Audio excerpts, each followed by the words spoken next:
있는 분들 함께 인사하실까요? 잘 오셨습니다. 잘 오셨습니다. 요즘에 감기가 조금 유행이죠. 여러분 감기 조심하시고 원래 목소리가 굉장히 좋은데 오늘은 조금 이제 그런 거를 양해를 좀 해주시길 바랍니다. 아멘. 고맙습니다. 오늘 우리가 사명 두 번째 주 말씀을 함께 이제 나누고자 합니다. 지난주에 저희가 스데반의 이야기를 나눴죠. 그래서 스데반의 삶의 이야기가 보여준 그 모습이 사명자의 모습으로서 너무나 큰 우리에게 감동을 주었습니다. 그래서 우리가 지난주에 함께 봤었던 이 스데반의 모습은 자신의 그 죽음의 위협 앞에서까지도 용서할 수 있는, 그 생명을 자신의 것을 내어놓을 수도 있을 것 같이, 그리고 그렇게 실제로 보여졌던 그 스데반의 모습을 보면서 사명이란 것은 우리가 무엇을 어떤 일들을 해야 할 어떤 리스트, 목록들이 아니라 내가 예수가 그리스도이심을 증거하는 삶의 모습인 것이구나라고 하는 것을 우리가 지난주에 배웠습니다. 오늘 저희가 이 느헤미야의 이야기를 또 보면서 또 느헤미야가 성전을 재건하고 성벽을 다시 또 쌓는 이 모습을 보면서 우리가 함께 나누고 싶은 지점은 과연 우리에게 주어진 그 사명이라고 하는 것, 예수가 그리스도라고 고백하며 보여지는 그 증인의 삶이라고 하는 것이 과연 개인적인 것에 국한되어지는 것인지, 아니면 우리 공동체가 함께 그것을 짊어지고 가야 되는 것인지, 이런 부분을 이렇게 함께 고민해보고 함께 은혜를 좀 나누고자 합니다. 느헤미야 오늘 이제 말씀 봤지만 오늘 우리가 읽은 본문의 말씀은 성전을 재건한 이제 이야기죠. 그런데 배경을 조금 알아야 될 필요가 있습니다. 여러분 종이 성경을 가지고 오셨은 분들은 느헤미야 1장을 좀 봐보셨으면 좋겠어요. 우리가 오늘 지금 2장을 봤습니다만 느헤미야 1장을 좀 보면 3절에 이렇게 얘기합니다. 화면을 보셔도 좋을 것 같아요. 느헤미야 1장 3절 함께 읽겠습니다. 거기서 나를 만나 이르되 사로잡힘을 면하고 남은 자들이 그 지방 큰 환난을 당하고 능욕을 받으며 예루살렘 성은 헐리고 성문들은 불탔다 하는지라. 지금 느헤미야는 성전이 불탔음에 대한 이야기를 자기가 있는 그 땅 페르시아 궁전에서 이 이야기를 듣게 되어진 겁니다. 자신의 고향 땅 또는 자신의 민족 그 예루살렘이 성전이 지금 크게 무너졌고 지금 큰 환난을 당하고 있다라고 하는 이야기를 1장 3절에서 사실 이야기하고 있습니다. 느헤미야는 무슨 일을 하고 있었냐면 이 페르시아 궁전에서 왕의 술 맡은 관원이었습니다. 그러니까 지금으로 보면 청와대 한 비서실장 정도 뭐 그랬던 것 같아요. 굉장히 좋은 안정적인 직장을 갖고 있었던 사람이 느헤미야일 겁니다. 그런데 이 안정적인 직업과 좋은 수입과 권력의 중심에 있던 사람이 고향 땅 예루살렘에서 지금 이런 일이 벌어졌습니다라고 하는 걸 3절을 통해서 깨닫게 되고 알게 됩니다. 우리 성이, 나의 고향 땅 예루살렘 성이 헐어졌고 성문들이 불탔구나 라는 이야기를 듣는 거예요. 그러고 나서 나타나는 반응이 4절인 겁니다. 함께 읽을게요. 내가 이 말을 듣고 앉아서 울고 수일 동안 슬퍼하며 하늘의 하나님 앞에 금식하며 기도하니라. 아멘. 오늘 저는 이 이야기를 드리고 싶어요. 우리가 사명자로 살아간다는 것, 특별히 오늘 구역장님들 헌신 예배로 우리가 함께 좀 나아가고 있는데 모든 사람들에게 똑같이 어떤 이야기들이 들려졌을 때 그 이야기가 어떤 이들에게서는 굉장히 마음속에 깊이 자리하게 되어지는 이야기가 될 수 있고 어떤 이들에게 있어서는 그 이야기가 그냥 그런가 보다라고 여길 수 있는 사람들이 있을 겁니다. 저는 이것을 우리 구역장님들, 특별히 중간 지도자들이 되어지시는 구역장님들이 오늘 이 느헤미야와 같은 마음, 심정을 여러분들이 꼭 가져갈 수 있기를 축복합니다. 뿐만 아니라 우리 모든 성도들이 이 마음을 품어야 되는 줄 믿어요. 대체로 우리가 살아가는 삶의 자리 가운데서 내 일이 아니면 사실 크게 아파할 이유가 별로 없습니다.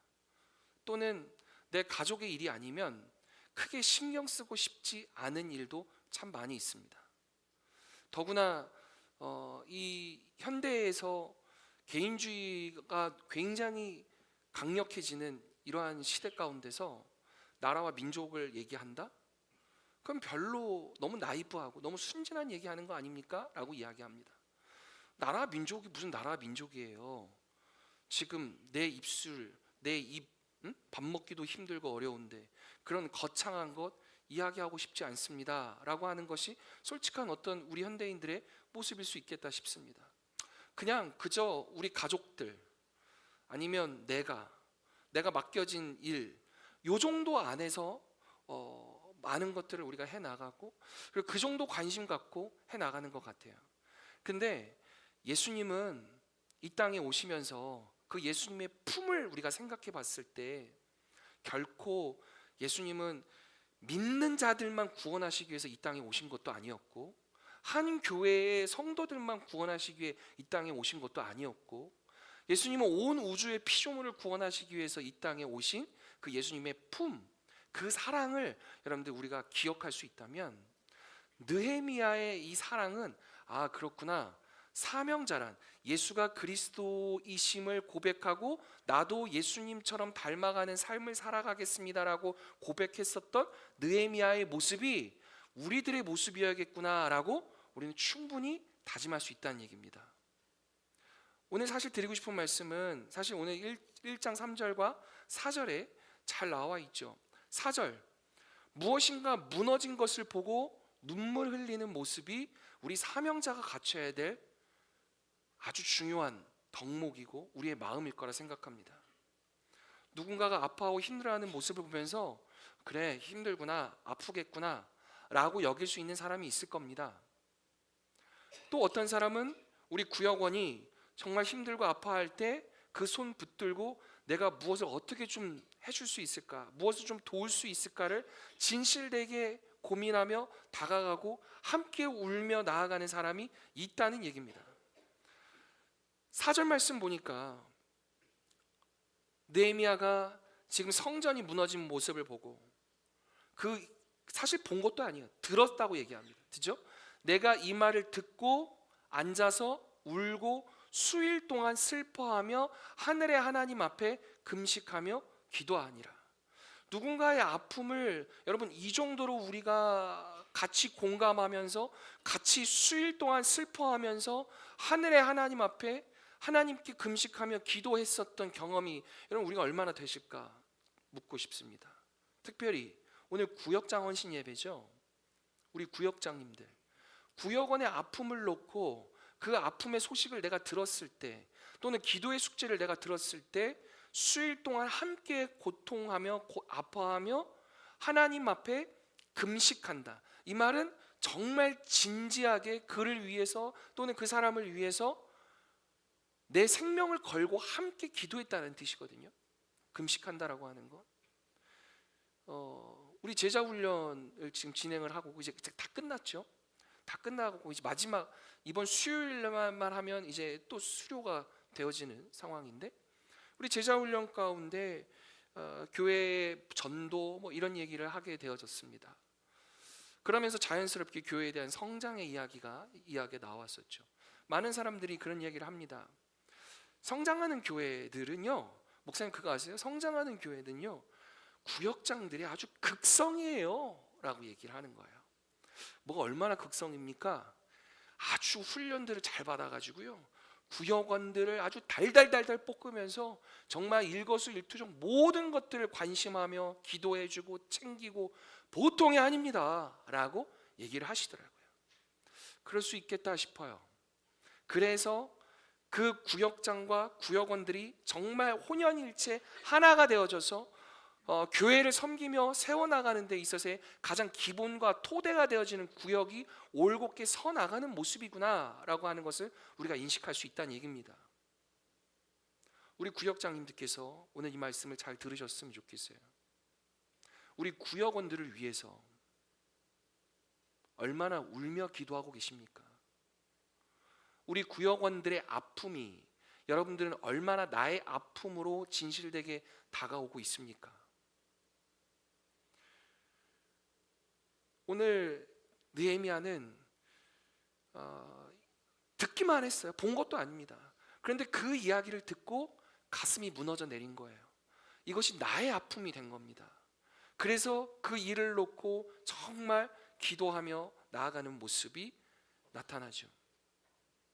그러고 나서 오늘 이제 2장 11절에서 18절 나왔지만 사실 2장 1절에서 8절까지의 내용이 무엇이냐면 이제 느헤미야가 왕을 쫓아가요. 제가 지금 참 이렇게 어려운 상황에 처해져 있는데요, 좀 도와주세요. 기도 후에 결단하고 도움을 요청하고 사람을 만나 찾아갑니다. 2장 13절과 15절의 이야기는 느헤미야가 직접 찾아가서 그 현장을 살피는 모습입니다. 그 밤에 골짜기 문으로 나아갔고 성벽을 살펴보니 다 무너져 있음을 확인합니다. 성문이 불탔다는 걸. 시내를 또 따라 올라가서 성벽을 살펴봅니다. 여러분, 우리 중간 지도자들 또는 우리들이 갖춰야 할 매우 중요한 자세라고 생각합니다. 우리는 기도했으면 마음을 갖고 그를 위해서 연약하고 힘들고 아파하는 자들이 내 가슴 속에, 내 마음 속에 소리가 들려졌어요. 아, 참 안 됐다. 정말 그를 위해서 기도해야겠다라는 감동이 찾아왔어요. 그리고 여러분, 기도로 멈추는 게 아니에요. 발을 띄어야 됩니다. 손을 내밀어야 됩니다. 느헤미야는 갔어요. 그냥 거기서 그대로 있었던 게 아닙니다. 현장을 갔다는 얘기입니다.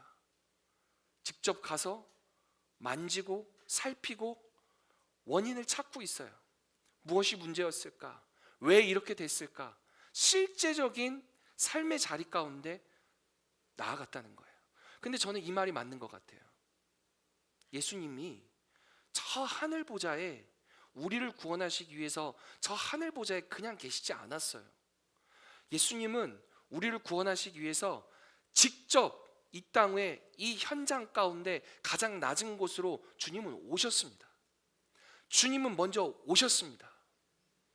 우리가 품고 사랑해야 할 최소한의 구역원들, 우리가 품고 안고 보듬어야 할 우리의 최소한의 양들, 그들이 있는 곳으로 우리 구역장님들 움직이셔야 됩니다. 우리 일반 성도님들, 가정 가운데서 내가 품고 기도하는 사람들이 있다면 그를 한 번이라도 찾고 만나셔야 됩니다. 우리가 가슴속에 품고 있는 전도 대상자가 있을 거라 생각합니다. 우리가 저분은 정말 구원받았으면 좋겠습니다. 하나님, 저분의 마음을 하나님 인도해 주시고 저분 가운데 하나님 성령님 임재해 주셔서 저분의 마음이 움직여서 하나님 정말 예수를 영접하게 하는 놀라운 기적이 있었으면 좋겠습니다라고 하는 그 감동이, 그 소식이 느헤미야에게 들려졌던 것처럼 여러분, 우리에게 들려졌으면 기도만 하고 가만히 있는 것이 아닙니다. 움직여야 됩니다. 현장을 가야 돼요. 예수님처럼. 예수님 우리를 구원하시기 위해서 직접 가장 낮은 자리로 그 현장으로 오셨다는 겁니다. 가장 낮은 자리로, 가장 힘든 자리로 오셔서 우리를 구원하셨던 것처럼 여러분들이 직접 움직이시고 발을 띨 수 있기를 축복합니다. 그리고 살펴요. 얼마나 무너졌는가, 어디서부터 시작해야 할까, 무엇이 필요한가, 하나씩 하나씩 점검하기 시작합니다. 여러분, 기도를 통해서 하나님께서 우리에게 주시는 음성과 사인을 받으셨으면 여러분, 그 다음은 그냥 그대로 하나님께서 다 해주시겠지가 아니에요. 움직여야 됩니다. 사람을 찾고 만나고 공부하고 연구하고, 그래서 구역원이 됐든 구역이 됐든 신도회가 됐든 치열하게 그 안에서 함께 논의하면서 이것을 어떻게 풀어가야 할지를 실질적으로 고민할 수 있는 실제성도 필요하다는 거예요. 그렇게 하는 모습 가운데 느헤미야가 이제 자신이 받은 비전을, 자신이 갖고 있는 이 사명을 사람들에게 나누기 시작합니다. 말하기 시작해요. 17절에서 18절 말씀, 오늘 우리가 읽은 말씀이에요. 좀 길지만 함께 읽을게요. 시작. 이에 내가 그들에게 이르되 너희도 보다시피 우리가 겪는 곤경 예루살렘이 황폐하고 성문이 불탄 것을 너희도 알지라. 자, 예루살렘 성을 건축하여 우리가 다시는 수치를 당하지 말자 하고, 또 그들에게 하나님의 선한 손이 나를 도우신 일과 왕이 내게 이른 말씀을 알리었더니 그들이 이르되 일어나 건축하자 하고 모두 힘을 내어 이 선한 일을 하려 하매. 아멘. 여러분, 이 모습이 뭐냐면 하나님께서 느헤미야 한 사람이라고 하는 사람에게 선한 마음을 주셨죠. 사명을 주셨죠. 비전을 주셨죠. 그 한 사람의 마음을 통해서 온 백성이 일어나 움직이는 모습을 보여주고 있습니다. 저는 믿는 바가 하나 있어요. 하나님은 사람을 통해서 일하신다. 그리고 하나님은 예수님을 이 땅으로 보내셔서 정말 하나님의 나라를 읽어가시고 싶었던 그 말씀, 그 뜻을 펼쳐나가시기 위해서 예수님은 많은 사람을 필요로 하진 않았습니다. 단 12명의 제자가 필요했을 뿐입니다. 그리고 그 12제자를 통해서 사도들이 배출되어지고, 그리고 속사도라 그러시죠. 그들의 또 제자들, 오늘날에 이르기까지 그 예수님의 가르침과 하나님 나라의 꿈이 지금도 이렇게 우리에게 펼쳐지고 있습니다. 중요한 건 사람이에요. 사람을 세우는 겁니다. 그런데 내가 가지고 있는 하나님께 받은 이 꿈, 사명, 이것을 혼자서 가만히 품고 가는 것이 아니라 많은 사람들에게 선한 영향력으로 이 꿈을 함께 꿀 수 있도록 전하는 사람이 필요하다는 거예요. 여러분들 가슴속에 심장이 뛰게끔 하는 그 무엇이 있습니까? 무엇인가 여러분들이 생각해 봤을 때 나는 참 이 일을 생각하면 참 심장이 벌렁벌렁거려.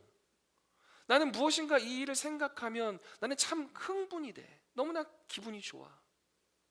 여러분, 이것을 많이 공유했으면 좋겠습니다.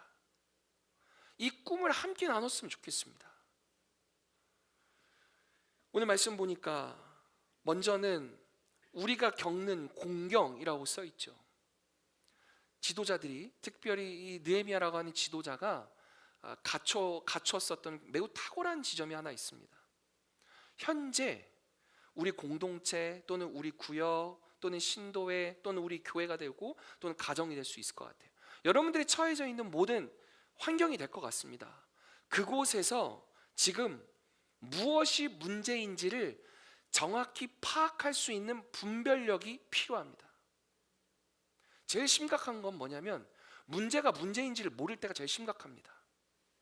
무엇인가 문제가 있고 무엇인가가 아프고 무엇인가 상처가 있는데 그것을 깨닫지 못하는 상황이 제일 심각한 상황이에요. 차라리 아프고 차라리 문제가 있음을 인식한 사람은 가능성이 있습니다. 그래, 고쳐나가야지. 그렇지, 이 방향으로 가야지 라고 우리는 이야기할 수 있죠. 그러면 가능성이 언제든지 있죠. 근데 우리 지도자들이, 우리 구역장님들이 첫 번째, 문제인식, 우리가 겪는 곤경, 어려움, 이 문제가 무엇인지에 대한 것을 확실히 알 수 있는, 잘 깨달을 수 있는 말씀의 근거에 비추어 봤을 때 현재 우리 구역이 또는 우리 신도회가, 우리 교회가 이 정도 수준에까지 가야 되는데 현재 그렇지 못하고 있구나를 객관적으로 조금은 멀리서 바라볼 수 있는 분별력이 있으셔야 된다는 거예요. 그래야 중간 지도자가 되는 겁니다. 지도자니까. 두 번째, 그 문제를 바라봤어요. 깨달았어요. 그리고 나서 이제 구역장은 비전을 제시할 수 있어야 되는 거예요. 두 번째, 자, 예루살렘 성을 건축하자. 문제가 파악이 됐습니다. 우리 교회가 나아가야 할 방향과 비전이 이런 겁니다 라고 구역장들이 구역원들을 설득하고 이야기하고 말할 수 있는 사람들이 되셔야 한다. 세 번째가 너무 중요해요. 뭐라고 써 있어요? 하나님의 선한 손이 나를 도우신 일을 말할 수 있어야 합니다. 여러분, 구역원들이 바보가 아니잖아요. 우리 구역장님들이 우리 구역원들 함께 구역 예배 드리고 뭐 이런 거 할 때 우리가 이렇게 좀 해봤으면 좋겠어요, 우리 이렇게 했으면 좋겠어요 라고 얘기할 때 우리 구역원들이 그 말을 듣고 그렇지, 우리 구역장님 말씀 잘 듣고 순종하고 잘 해야겠지 라고 하는 마음이 듣는 구역원들이 있는가 하면, 또는 한편으로는 너나 잘하세요 라고 말할 수 있는 사람도 충분히 있다는 얘기입니다. 여러분, 구역장님들이 올곧이 구역장의 사명을 잘 감당하기 위해서는 저 경험이 있어야 되는 거예요. 하나님의 선한 손이 나와 역사하셨고 나와 함께 하셨음을 간증할 수 있는 역사적 체험, 영적 체험이 여러분들에게 있으셔야 합니다. 그런데 사실 이건 저에게도 해당이 돼요. 목사가 교회 전체의 방향과 키를 잡고 운행을 해 나가는 데 있어서 여러분, 이것이 맞습니다를 아무리 외쳐봤자 성도들이 말이 듣지 않는 이유는 저는 하나라고 생각합니다. 신뢰할 수 없습니다. 그리고 그것은 힘들고 어려워요 라고 하는 생각일 거라고 저는 생각을 합니다. 근데 분명합니다. 어렵고 힘들지만 그것이 유익한 것임을 우리가 깨닫고 경험하면 가게 돼 있어요. 우리가 어렸을 때 어머니께서 한약, 보약 먹으라고 할 때 정말 쓰고 먹기 싫어요, 그렇죠? 그러나 먹고 나면 불끈불끈, 이게 참 좋네, 이걸 알게 되는 순간 먹지 말라 해도 찾아 먹게 돼 있습니다.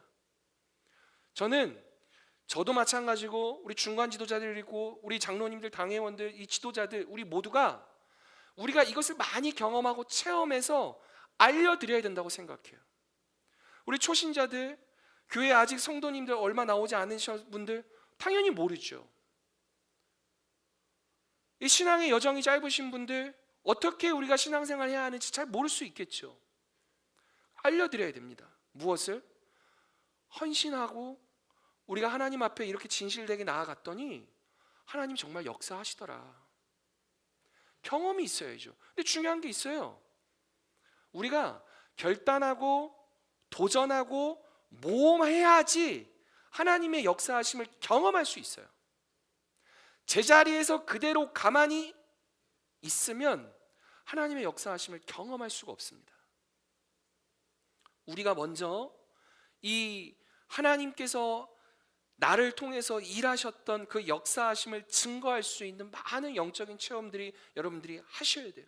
그랬더니 나타나죠. 백성들이 뭐라고 얘기합니까? 마지막으로 일어나 건축하자. 아멘. 저는 이러한 모습이 우리 구역장님을 통해서 구역에서부터 이렇게 일어났으면 좋겠습니다. 여러분, 한번 속으로 한번 생각해 보세요. 기독교인과 이웃 종교인들 다 착한 사람들이라고 쳐봅시다. 다 똑같이 착한 사람들이에요. 이 사람들이 세상 가운데서 참 정말 선하게 다 살아가요. 어떤 불교를 믿는 사람도 똑같이 선하게 살아가고 예수를 믿는 그리스도인들도 똑같이 선하게 살아가요. 세상에 있는 많은 사람들이 그 모습을, 두 명의 사람의 모습을 비교하면서 사람들이 다 선하고 착하고 좋다라고 사람들은 그 구분점을 잘 모를 겁니다. 그런데 너무나 다른 점이 하나가 있어요. 제가 최소한 이해하는 바는 뭐냐면, 우리 그리스도인들은 어떤 행위적 구원을 하기 위해서 선한 행실을 하는 것이 아닙니다. 우리가 천국 가기 위해서 선하고 착한 일을 해야 해, 그래야지 우리가 천국 갈 수 있어, 여러분 그것을 얘기하지 않죠. 우리는 선한 행실이라고 하는 것은 구원받음에 대한 감사와 고백으로서, 열매로서 성품이 변화돼서 나타나는 지극히 당연한 모습입니다. 그런데 제가 아는 바는 이웃 종교인들은 어떤 조건들이 되는 것 같아요. 해탈을 하기 위한 조건, 또는 어떤 구원을 받기 위한 어떠한 조건들. 여러분, 그건 한계가 있습니다. 그것은 철저히 한계가 있을 수밖에 없다고 생각해요. 그런데 우리 그리스도인들에게서 그 모습이 나타나야 돼요. 우리가 자발적으로 우리 마음 가운데 감사와 은혜가 있어서 함께 비전을 꿈꾸고 함께 비전을 공유해서 우리 정말 일어나 건축합시다 라고 하는 그 자발성으로 말미암아 우리가 나아갈 수 있는 사람들, 그게 바로 그리스도인들의 모습이라는 겁니다. 목사님이 하랬어요. 목사님이 이거 이렇게 하랬어요. 장로님이 이거 시켰어요. 여러분, 그게 아닙니다. 우리 그리스도인들의 태생 자체는 자발적 신앙인이에요. 특히 한국 기독교의 굉장히 큰 특징이 하나 있어요. 전 세계에서 유래를 찾아볼 수 없는 한국 기독교의 특징이 하나 있습니다. 우리 민족사, 이거는 굉장히 큰 DNA 중에 하나죠. 자부할 수 있는 DNA죠. 선교사가 오기 전에 이미 한국 땅, 이 조선 땅에는 복음이 먼저 들어왔습니다. 전 세계를 찾아볼 수 없어요. 한국은, 우리 조선에서는 먼저 복음이, 말씀이, 성경이, 아시잖아요. 쪽성경, 중국 땅, 만주 땅, 일본 땅, 여기에서부터 쪽복음이 들어와서 사람들이 그냥 복음을 보고 듣고 말씀을 보고 들으면서 그들의 마음 가운데 뜨거운 감동이 찾아와요. 성령이 일하심을 경험해요. 그래서 그들이 갑자기 모여서 이 말씀 좀 나눠보실래요? 이것 좀 한번 보실래요? 와, 이 야수는 뭐예요? 이 예수는 뭐예요? 성령은 뭐예요? 사람들이 우리 한국 교회의 초기 교회라고 말씀드릴 수 있는 소래 공동체라고 얘기하는데, 평안남도에 있었던 그 소래 공동체. 선교사들이 처음에 와가지고 깜짝 놀라죠. 뭐야? 니들은 이거 어떻게 알았어?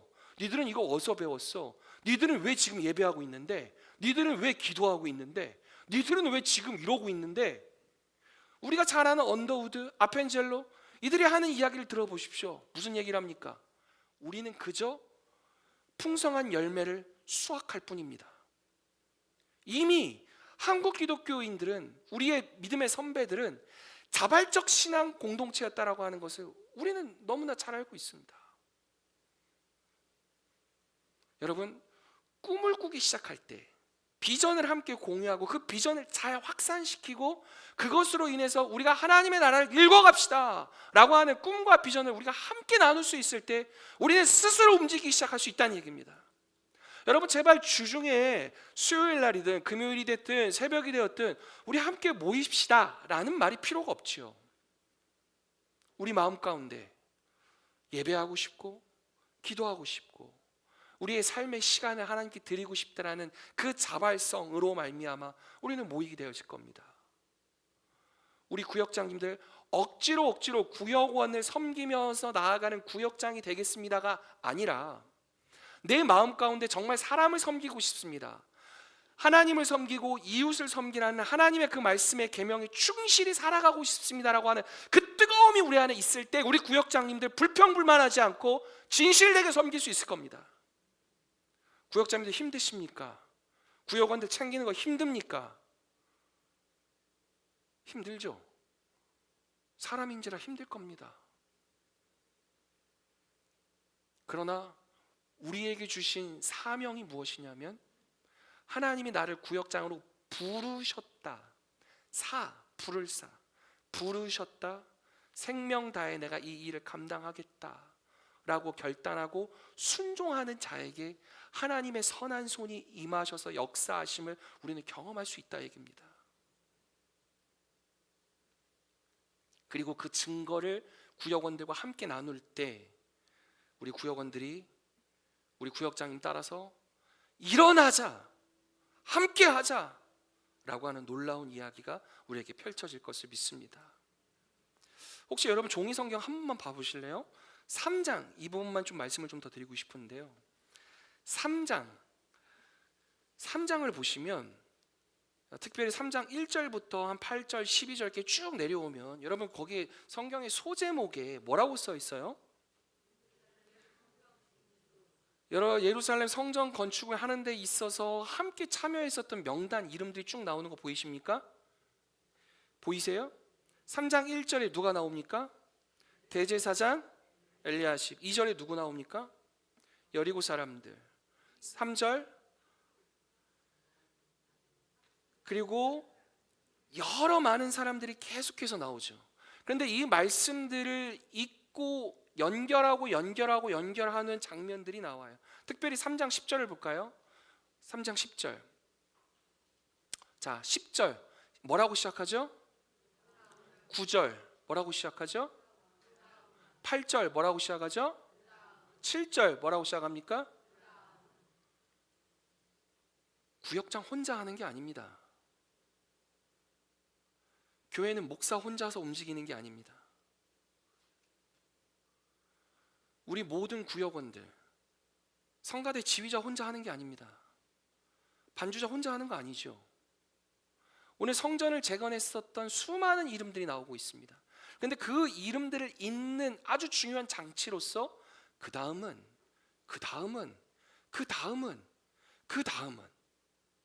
여러분, 한 사람 한 사람 우리 모두가 함께 마음을 합하여 연합하여 교회를 세워나가는 모습을 보여주고 있다는 거예요. 성벽을 재건하고 있는 모습을 나타나고 있다는 겁니다. 각자 자기 집 맞은편 수리하고, 각자 자기 집 앞에 자기 구역을 수리하고, 이 모든 것들을 해나가는 모습들이 우리에게 지금 똑같이 숙제로 우리에게 주어졌다 이야기입니다. 여러분, 말씀을 좀 정리하고 싶어요. 우리가 공동체 함께 삶을 살아가는 데 있어서, 함께 신앙생활 하는 데 있어서 이번에도 우리 신도의 간담회를 통해서 이야기된 것들 중에 제가 굉장히 좀 아프게 본 지점이 하나 있습니다. 뭐가 있냐면, 여러분 잘 들으셨으면 좋겠어요. 어떤 소수에게 집중된 사역이 있다고 그래요. 근데 이거는 많이 저는 개선됐다고 생각합니다. 솔직히 이전에는 정말 소수에게 집중됐었던 사역이 있었을지 모르겠지만, 그래도 한 해 한 해 우리가 많은 것들이 서로에게 좀 많이 배분되어져 가고 있다라고 저는 생각을 합니다. 우리 성가 대원들도 더 많이 풍성하게 늘었고, 그리고 심지어 우리 교회 청소를 1인 혼자서 감당했었던 것을 최소 10명 이상이 함께 나눠서 함께 하고 있습니다. 식사의 준비도 어떤 한 구역의 몇 명 소수에게만 집중되어진 것도 아니고, 이제는 여럿이서 어느 정도 많이 퍼져서 함께 하고 있다라고 생각을 합니다. 그럼에도 불구하고 아쉬운 점은 하나 있죠. 아직 함께 하지 못하고 있는 사람도 있다는 거죠. 저는 근데 이 지점을 얘기하고 싶어요. 우리가 함께 하지 못하는 것에 대한 아쉬움은 있을 수 있으나, 혹여나 저 사람은 함께 하지 않는데 나는 왜 해야 돼? 여러분, 혹시 그 생각은 없을까요? 왜 나만 하는 것 같지? 저 사람도 안 하는데 나만 이렇게 하는 거, 이것이 맞나? 라고 하는 혹시 불평과 불만이 더 크지는 않을까? 저는 그 노파심 또는 그 염려가 먼저 들었습니다. 저는 여러분들에게 오늘 구역장님들에게 말씀드리고 싶어요. 구역장님들이 가져야 할 생각은 뭐냐면, 우리 구역장님들이 생각하셔야 될 건 뭐냐면, 나만 한다가 아니고 우리 함께 하는 것이다 라는 생각 가운데, 나 혼자서만 이렇게 해나가는 게 참 힘드네 라고 여기지 마으셨으면 좋겠어요. 그 마음은 지금 함께 하지 못하고 있는 사람들이 가져야 할 마음이죠. 반대로 우리 구역장님들이 가셔야 될 마음은 뭐냐면, 우리 구역원들이 왜 이렇게 함께 하지 못할까? 그들의 아픔이 무엇일까? 그들이 공경이 처해 있는 것이 무엇일까를 생각할 수 있는 느헤미야의 마음이라고 생각합니다. 그러면 함께 하지 못하고 있는 사람들은 마음의 소리가 들리죠. 함께 하고 싶은데, 좀 더 해야 되는데, 좀 더 했으면 좋겠는데. 여러분, 그 마음 가운데 한 발자국 디디면 됩니다. 함께 하면 되는 거죠. 사명을 감당하는 데 있어서 교회가 공동체가 하나 되어져서 함께 사명을 감당하는 데 있어서 이것을 사탄은 제일 싫어합니다. 악의 세력은 굉장히 싫어합니다. 그런데 그 악의 세력은 그래서 교회를 깨뜨리기 위해서 무슨 방법을 쓰냐면, 분열이라는 방법을 써요. 이간질이라는 방법을 씁니다. 네가 잘나니 내가 잘나니, 네가 일 많이 하니 내가 일 많이 하니, 넌 항상 빠지더라, 넌 항상 하지 않더라, 왜 우리만 이렇게 해야 하니? 여러분, 그런 마음들이, 그 생각들이 우리 안에 깊숙이 계속 들어오기 시작하면 얼굴은 웃고 얘기하겠죠. 근데 정직하지 못하잖아요. 사실 이미 속으로는 다 욕하고 있으면서. 그렇죠? 함께 하지 못하는 사람들의 미안한 마음이 있겠죠. 있어야죠.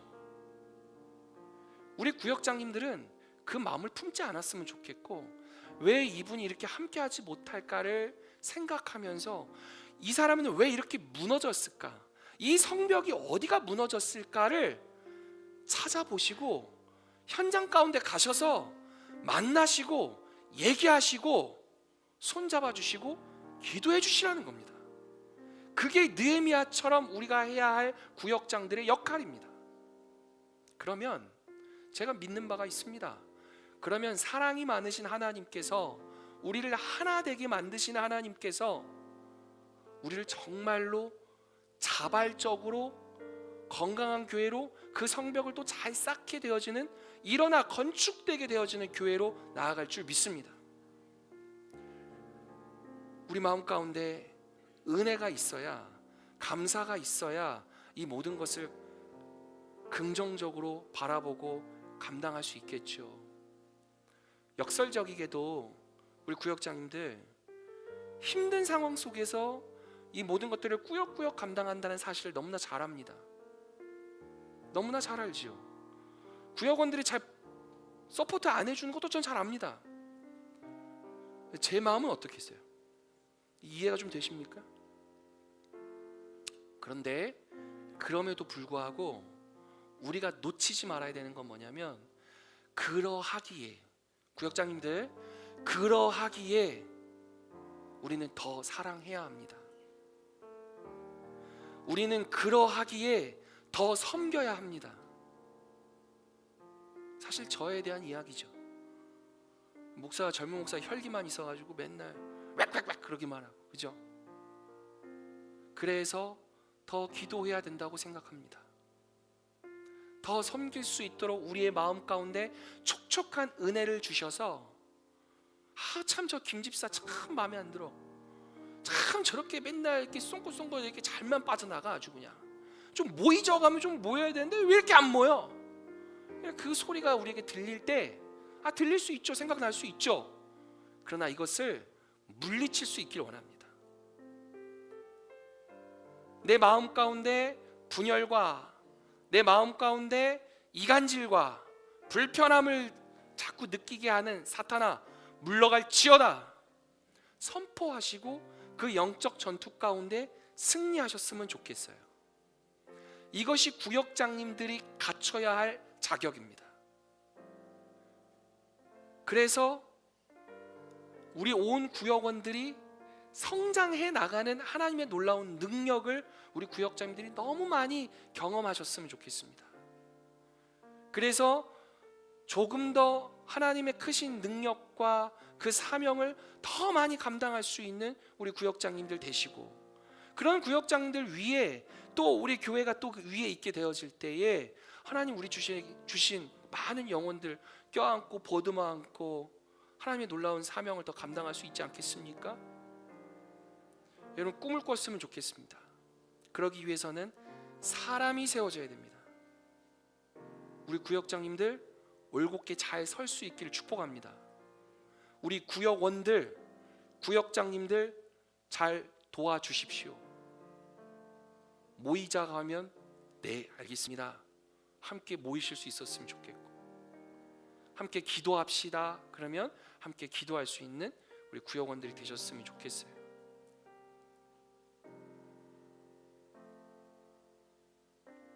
느헤미야에게 있어서 자신에게 있는 굉장히 좋은 조건이 자기 직업이었잖아요.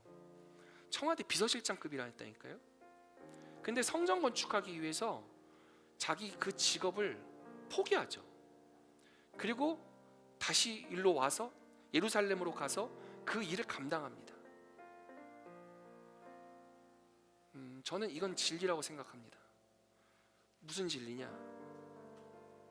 우리가 무엇인가를 추구하고 어떤 것을 이루기 위한 꿈과 비전을 갖는다면 반드시 하나는 놔야 됩니다. 저는 오늘 여러분과 함께 이 꿈을 꿨으면 좋겠어요. 이 교회가 여러분들이 성장할 수 있고, 그리고 여러분들이 이곳에서 행복함을 많이 누리고 만끽하며 살아갈 수 있는 이 교회, 이 공동체가 저는 정말 아름답고 행복한 공동체가 되어지길 축복합니다. 그런데 그 꿈과 비전을 우리가 나누고 함께 원한다면 반드시 해야 할 게 하나 있어요. 여러분, 하나는 놔야 돼요. 모든 걸 다 줄 수 없어요. 이거는 분명한 세상적 이치이기도 하지만 진리인 것 같아요. 다 가져갈 수 없습니다. 무엇이 귀한 가치인지를 분별할 수 있는 영의 이 분별력이 있으셔서 우리 구역장님들, 시간 분배하는 거, 여러분들의 에너지를 분배하는 거, 그래서 그 꿈과 비전을 우리가 행하기 위해서 내가 무엇을 먼저 좀 놔야 되는가에 대한 것을 진지하게 생각해 보셨으면 좋겠습니다. 여러분들에게 있어서 가장 어찌 보면 큰 걸림돌이 되어지는 것, 지난주 말씀드렸던 거의 연장선인데, 생존주의를 이겨냈으면 좋겠어요. 생존주의. 먹고 살아야 돼요, 목사님. 그런데 세상에서는 그게 맞는 말이거든요. 먹고 살아야 된다라고 하는 이유는 모든 어떤 이유를 다 갖다 대도 다 합리화가 되는 게 맞아요. 맞다니까요. 그런데 우리가 생각하는 가치관과 우리가 생각하는, 그리스도인들이 생각하는 세계관이 하나 있는데, 그건 뭐냐면 하나님은 선하셔서 우리를 절대 굶기시지 않는다는 거고, 하나님 우리를 너무나 사랑하셔서 가장 좋은 길로 인도하신다라고 하는 믿음이에요. 그 세계관과 믿음 때문에 내가 안정감을 택하기 위한 그 길로 나아가지 않더라도 조금은 모험이 되는 것 같고 조금은 힘든 길이 되는 것 같지만, 그 시간과 그 노력으로 내가 나아갈 수 있다라고 하는 건 하나님을 신뢰할 수 있기 때문에 그 발걸음을 내디딜 수 있는 거거든요. 세상에 있는 사람들과 달라야 되는 구별점이 저는 거기에 있다고 생각하는 거예요. 그래도 하다못해 최소한 목사가 여러분들한테 돈 벌러 가지 말라는 얘기 안 하잖아요. 그건 아니잖아요. 그렇게 하는 거 아니잖아요, 여러분. 제가 말씀드리는 건 그 돈 벌러 가지 말고 세상에서 살지 마십시오라는 얘기가 아닙니다. 세상에서 누구보다도 열심히 세상 살아야지요. 여러분 중심을 얘기하는 거예요. 여러분 중심, 여러분 중심, 제발 중심, 중심. 여러분들 중심 가운데 울려지는 소리에 제발 순종할 수 있길 원합니다. 여러분 마음속 가운데 울려지는 그 울림에 대해서 한 발자국 더 나아갈 수 있길 원합니다. 그런 사람들이 모여지고 힘을 합쳐서 성전이 세워지고 교회가 세워지고 하나님의 역사가 나타나는 줄 믿습니다. 홀로 하면 힘듭니다. 함께 있는 사람들 손잡고 같이 할 때 훨씬 힘나고 재밌어요. 재밌어요. 아멘. 여러분 신앙생활 재밌지요? 아멘. 여러분 신앙생활 행복하시지요? 저는 너무 행복합니다. 안 행복해 보여요? 행복합니다. 여러분 요즘에 저는요, 하나님 말씀이 참 진짜로 되는구나를 너무 많이 느끼고 있어요. 아, 기도하면 하나님 정말 응답해 주시는구나를 제가 오늘 아침에도 또 경험했어요. 와, 참 제 정말 기가 막혀요. 여러분, 야, 이걸 아실란가 모르겠다 진짜. 이게 참, 여러분 정말 하나님이요, 우리의 기도를 다 들으시고 반드시 응답하십니다. 제가 나중에 차근히 하나씩 다 얘기해 드릴게요. 저를 믿지 못하시겠지만 저에게 힘 주시는 하나님을 믿으십시오. 여러분 그것을 이번 한 주 동안 우리 구역장님들 중심으로 해서 이번 한 주 동안 우리의 마음 가운데 내가 어떤 것에 가장 마음이 가고 있는가에 대한 것을 점검해 보셨으면 좋겠습니다. 그래서 마음이 가고 있는 것에 대해서 함께 할 수 있음, 그것이 공동체가 해야 할 길이에요. 나에게 주어진 사명의 길이에요. 아셨죠? 그 길을 우리가 함께 이번 한 주 살아낼 수 있기를 주님의 이름으로 축복합니다. 아멘. 자, 기도하겠습니다. 거룩하시고 사랑이 많으신 하나님 아버지,